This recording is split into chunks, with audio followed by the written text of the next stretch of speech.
Hello दोस्तों, आज के वीडियो में आपका स्वागत है। आज के वीडियो में हम डिस्कस करने वाले हैं नॉर्मलाइजेशन क्या होता है। नॉर्मलाइजेशन में आपके कितने नंबर बढ़ सकते हैं, कितने नंबर घट सकते हैं, और आपका जो दोनों टाइपिंग लिए हैं, हिंदी इंग्लिश दोनों टाइपिंग लिए हैं, उनका क्या होगा, इसके बारे में हम इस वीडियो में डिस्कस करने वाले हैं। ठीक है, तो चलते हैं। सबसे पहले हम लोग बात करते हैं नॉर्मलाइजेशन की। बहुत सारे प्रश्न आ रहे हैं कि सर नॉर्मलाइजेशन होगा, नॉर्मलाइजेशन में मेरा नंबर घट जाएगा, मेरा नंबर बढ़ जाएगा।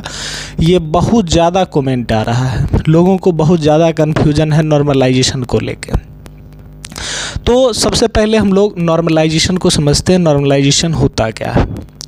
तो जब कोई एग्जामिनेशन ली जाती है और उसमें अलग अलग शिफ्ट में एग्ज़ाम ली जाती है, मतलब जो एक ही एग्ज़ाम है उसको अलग अलग शिफ्ट में कंडक्ट करवाया जाता है, तो किसी शिफ्ट में बहुत हार्ड क्वेश्चन होता है, किसी शिफ्ट में बहुत आसान क्वेश्चन होता है।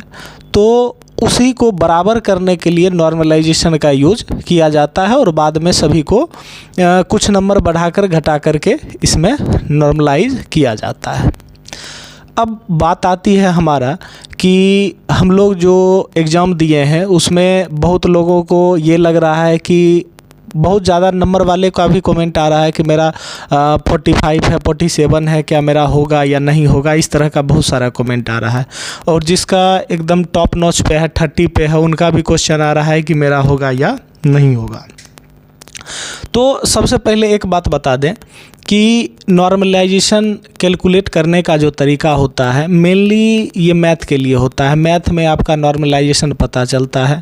लेकिन अगर आते हैं कंप्यूटर का प्रश्न जो होता है, इसमें भी नॉर्मलाइजेशन होता है, लेकिन इसमें थोड़ा कठिन होता है। काहे कि कंप्यूटर जब समझता है तो उसके लिए क्वेश्चन के लेवल को समझना थोड़ा मुश्किल हो जाता है। तो इसमें क्या है कि हमारा कितना मार्क्स बढ़ेगा ये भी देख लेते हैं, या कितना घटेगा ये भी देख लेते हैं। तो सबसे पहले बात करते हैं कि हमारा 60 मार्क्स का ही एग्ज़ाम हुआ है, तो नॉर्मलाइजेशन अगर इसमें किया भी जाता है तो मात्र 10% का फ़र्क पड़ेगा। ठीक है, तो यदि आपको बहुत ज़्यादा मार्क्स है, 40+ मार्क्स है, तो आपको घबराने की ज़रूरत नहीं है, आपको कोई दिक्कत नहीं है, आप बिल्कुल सेफ जोन में हैं। यदि आपको 28, 29 है जो नियर बाय हैं, तो उनके लिए चांस ये बढ़ जाता है, नॉर्मलाइजेशन होगा तो उनका अंक 2-3 नंबर बढ़ने का चांस बन जाता है। उससे ज़्यादा इसमें बढ़ने वाला या घटने वाला नहीं है।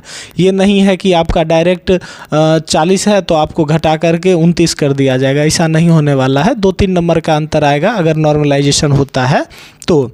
अब बात हम लोग करते हैं कि नॉर्मलाइजेशन में जो अंक घटेगा या बढ़ेगा वो कितना ज़्यादा इफ़ेक्टिव या किस तरह से कैलकुलेट होगा। तो सबसे बड़ी बात है कि आपने एक ही शिफ्ट में 2 बच्चे ने एग्ज़ाम दिया है, और एक को आता है 25 और एक को आता है 45। तो इसका मतलब ये नहीं है कि 25 वाले को बढ़ा के 40 कर दिया जाएगा और 45 वाले को घटा दिया जाएगा। अगर एक शिफ्ट में एग्ज़ाम है तो उसमें कैलकुलेट किया जाता है कि वैसे कौन से प्रश्न हैं जिसके आंसर बहुत ज़्यादा बच्चों ने नहीं दिया है, उसके बेसिस पे मार्क्स बढ़ता है। यदि वो 45 जो लाया है वो कुछ ऐसे प्रश्न का जवाब दिया है जो बहुत सारे बच्चों ने नहीं दिया है, तब उसके मार्क्स घटने के चांस नहीं रहते हैं, और उसके जहाँ तक कि बढ़ने की चांस रहते हैं, क्योंकि वैसे प्रश्न को नॉर्मलाइज किया जाता है जिसके जैसे एक ही शिफ्ट में एग्ज़ाम होता है तो बहुत ज़्यादा प्रश्न जो बच्चे नहीं बनाते हैं उसी के लेवल पे नॉर्मलाइज किया जाता है। तो आप लोग ये कंफर्म हो गए कि नॉर्मलाइज अगर होगा तो कितना मार्क्स का अंतर हो सकता है। तो 10% मात्र ही इधर उधर होने का चांस है, उससे ज़्यादा मार्क्स इधर उधर होने का चांस नहीं है। तो आप लोग निश्चिंत रहें यदि आपको उससे ऊपर है।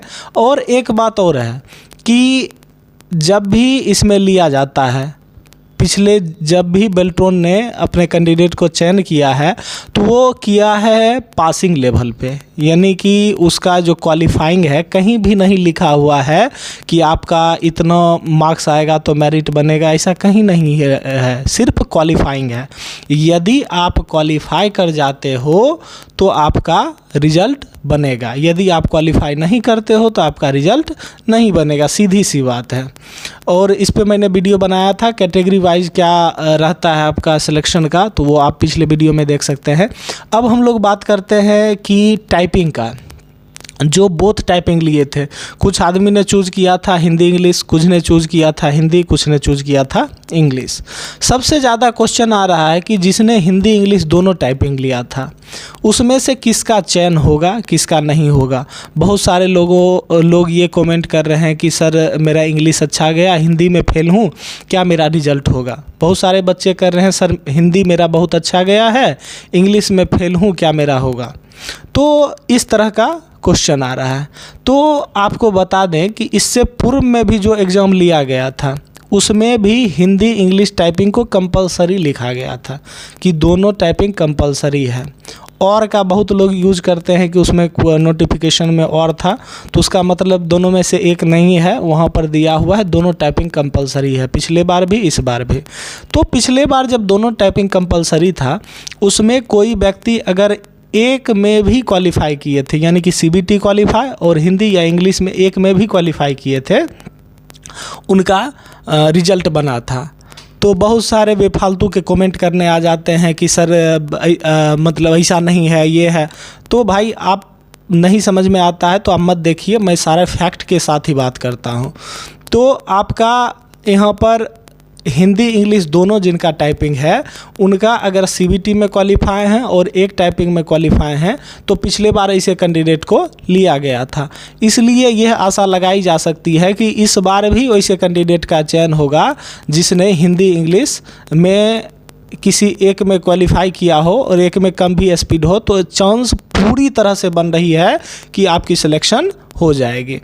और इस बार कैंडिडेट की संख्या ज़्यादा है तो हो सकता है कि अगर बोथ वाले का इसलिए लिया हो कि उसको दोनों जो कैंडिडेट चाहिए, काहे कि हिंदी इंग्लिश अलग अलग करके लिया है और हिंदी इंग्लिश साथ वाले का अलग लिया है।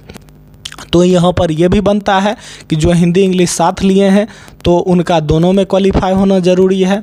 इस बार ऐसा करें, काहे कि पहले ऐसा नहीं होता था, इस बार फर्स्ट टाइम ऐसा हुआ है कि सबका अलग अलग लेकर के एग्ज़ाम लेकर के करवाया गया है। तो थोड़ी इसमें डाउट बनती है कि आपको अगर हिंदी इंग्लिश दोनों है, अगर दोनों में क्वालिफाई हैं और सीबीटी में क्वालिफाई हैं तब तो आपका गारंटी सिलेक्शन होगा। कम मार्क्स भी है, अगर तीनों में क्वालिफाई हैं तो आपका रिजल्ट हो जाएगा।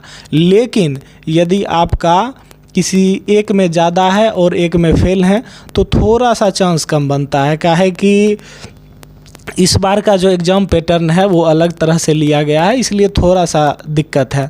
और पिछले बार की देखें तो अब तो आपकी 100% सिलेक्शन हो जाएगी, पिछले बार जिस तरह से चयन किया गया था, लेकिन इस बार का अलग है।